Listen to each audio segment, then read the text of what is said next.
У нас гаделлик, справедливость. У них это звучит иначе. Адалет. Адалет для справедливый. Адалетсис несправедливый. У нас гадель, гадельсис. Несправедливый по-татарски гадельсис.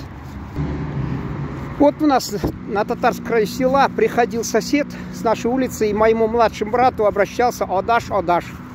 А их звали одинаково обоих. И младшего брата Яшнур сейчас зовут. И тогда этого односельчанина звали Яшнур. Он назвался к нему Одаш.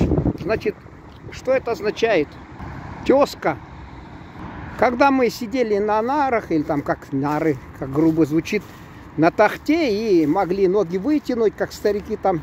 Мама всегда говорила, там рядом скатерти, говорит, бунинди гадат, бунинди яман гадат.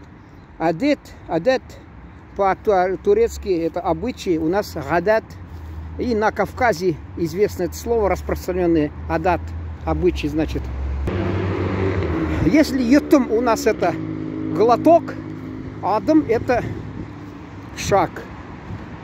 Ну, у нас гади простой, обыкновенный.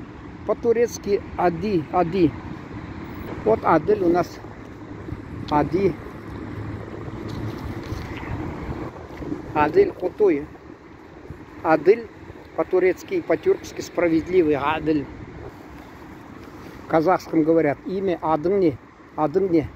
У нас в татарском перестали это слово употреблять.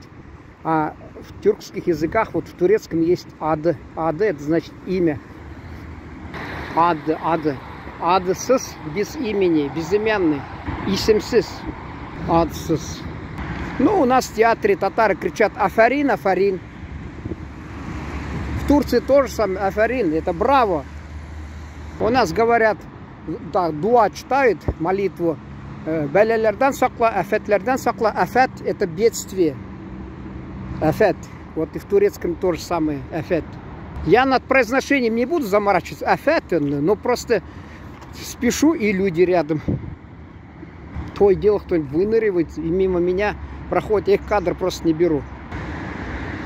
У нас гафу и тыгас.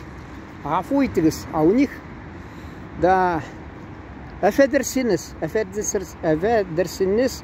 Извините там. Афетмек это извинять. Извинять, конечно. Афиет. Здоровье, конечно. Афиет олсын. Ашығыс типа тәмлі болсын. Приятного аппетита. Афиет олсын.